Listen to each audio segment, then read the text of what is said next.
Hello again and welcome to another episode, series, video of my ASD marriage. Today I wanted to talk about housework. Now this is an unusual topic, I guess, however, just hear me out. So I've heard around that the typical ASD individual, they tend to be a little bit lazy and not that good with housework. This is just things I've heard around town.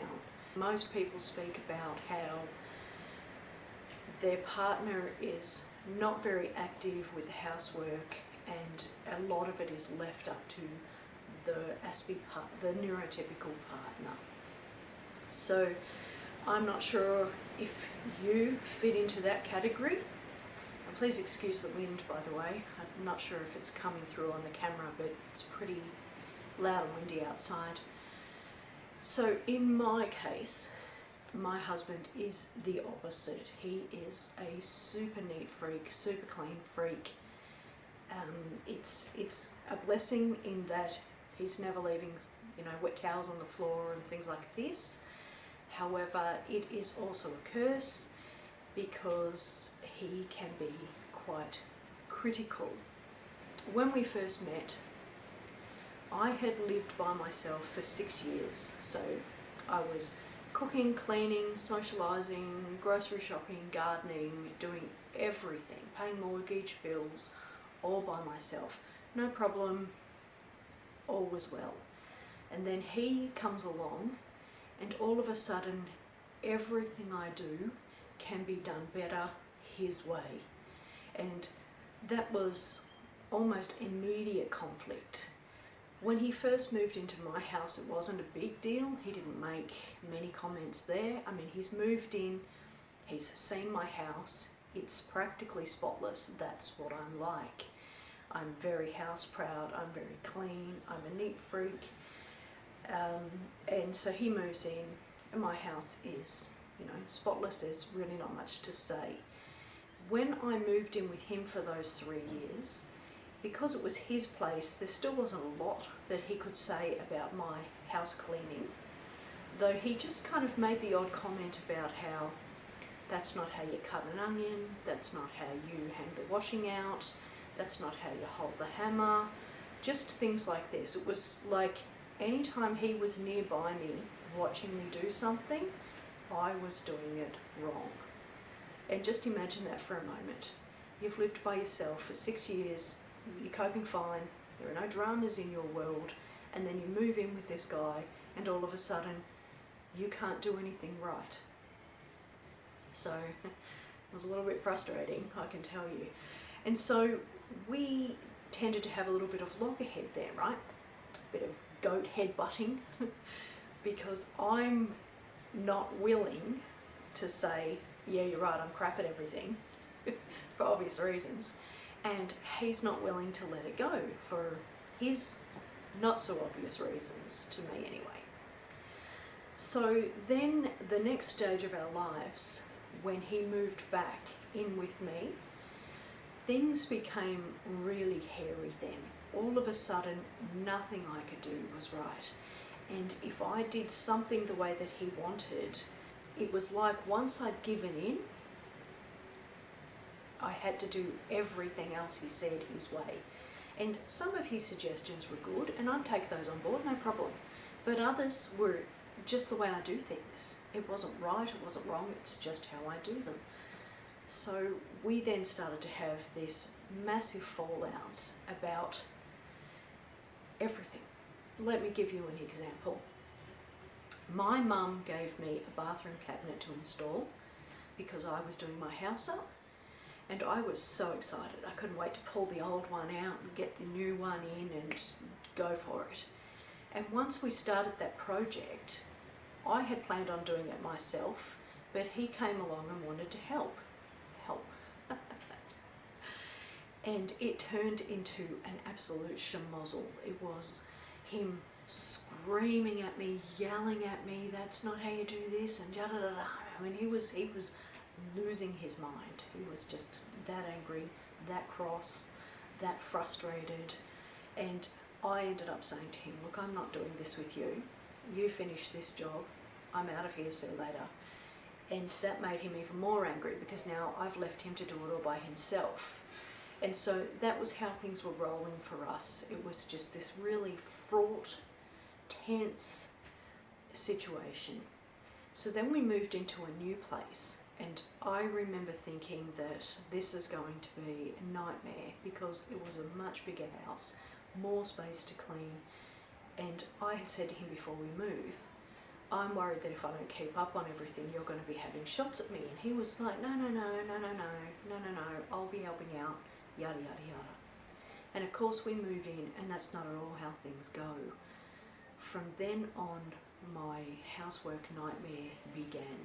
15 years of him trying to convince me that I couldn't housework good enough or well enough. Everything I did was not okay. It was, how long's the washing been out here for? When are you going to do the dishes? And and just yelling, constantly critiquing, constant fault finding, constantly having shots at me for this not being done or that not being done this way or things to that effect. So it soon became, like I said, my absolute nightmare, worst case scenario. And eventually what happened was we ended up seeing yet another counsellor. I'll get to our counsellors in a few videos down the track because we have seen many and they're all individual stories within themselves. But we saw this one counsellor, and the counsellor had said to him, if you want something done, just do it yourself instead of grumbling about the fact that nobody's doing it on your timetable. And that was the thing. Everybody's got a different timetable. If you are a morning dishwasher, you're never going to be a nighttime dishwasher. It's just not going to be in your makeup. And the opposite, if you're a nighttime dishwasher, you're probably not going to be a morning dishwasher. We all have our little habits and timetables and things that we follow.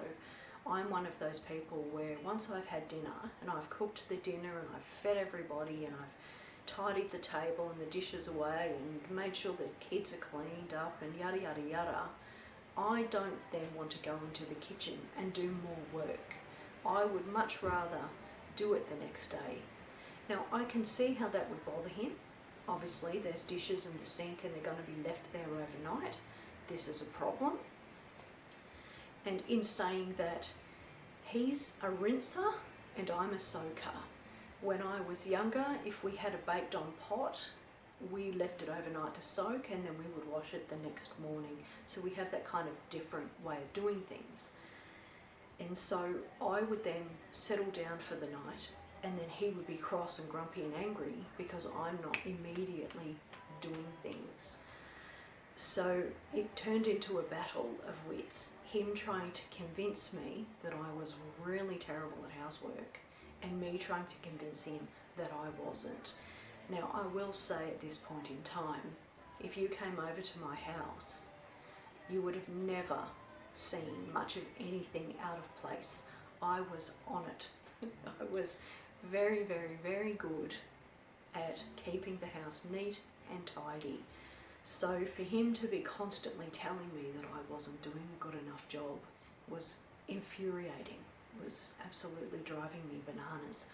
And then after a while he started to tell friends, his friends and family and counsellors and things like this, that I wasn't doing a good enough job.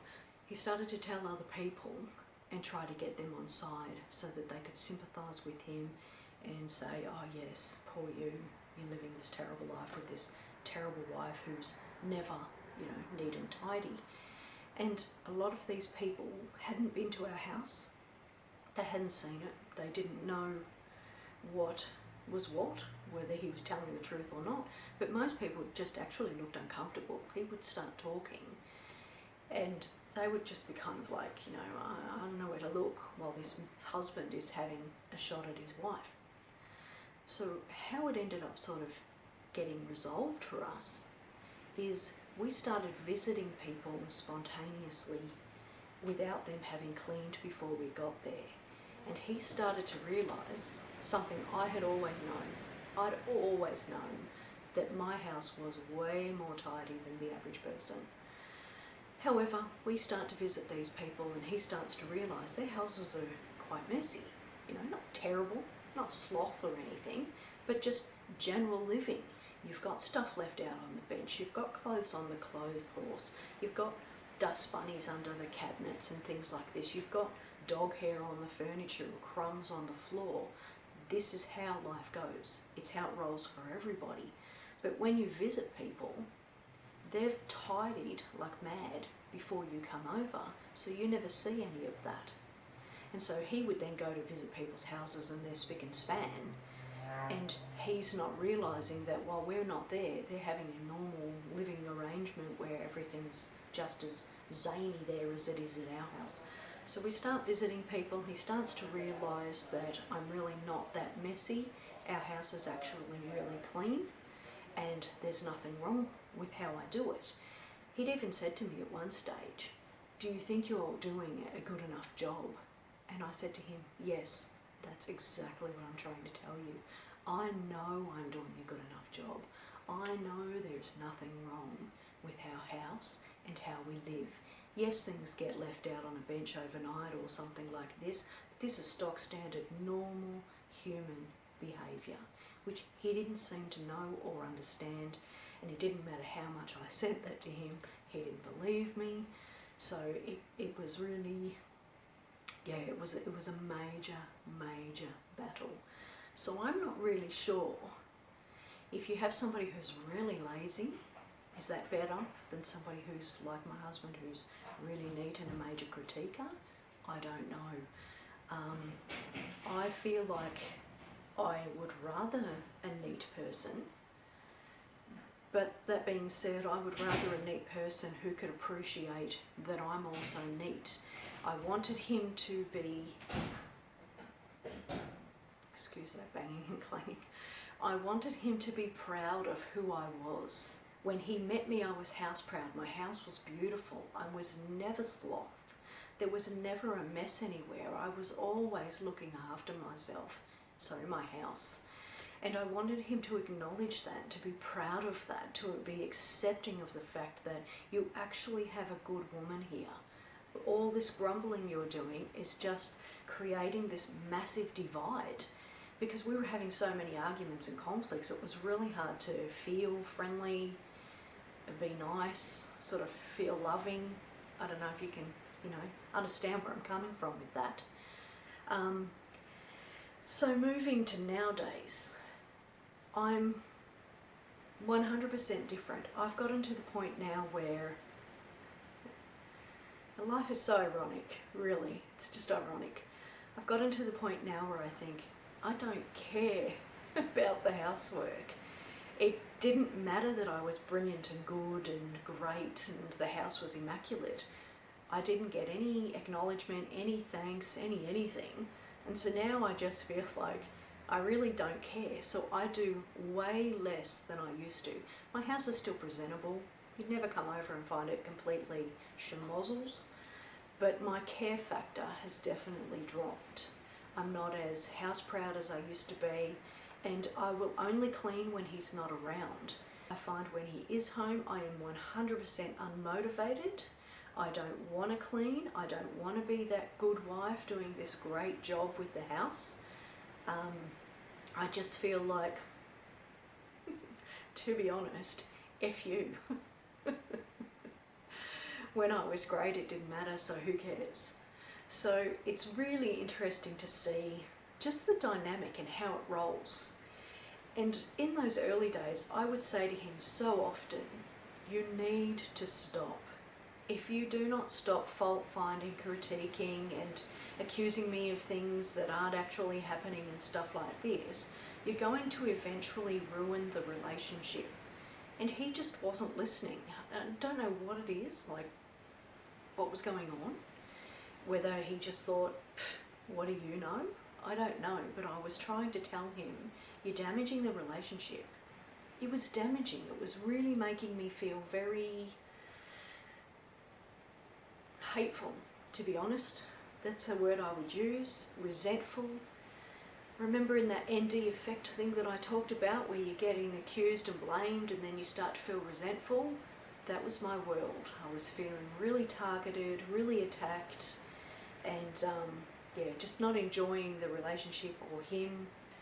I'm interested to know, in your case, which side of the fence are you on? Do you have an ASB who's really lazy and doesn't actually pull their weight and you're doing everything?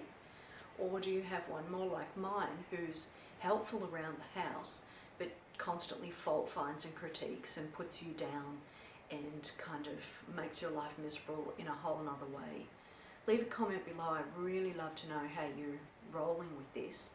And also, if you are on the spectrum, when you're hearing this video, can you relate to what I'm saying?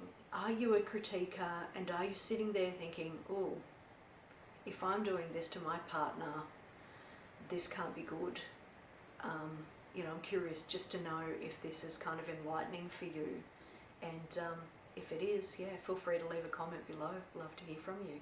And thank you so much for taking the time to watch my video.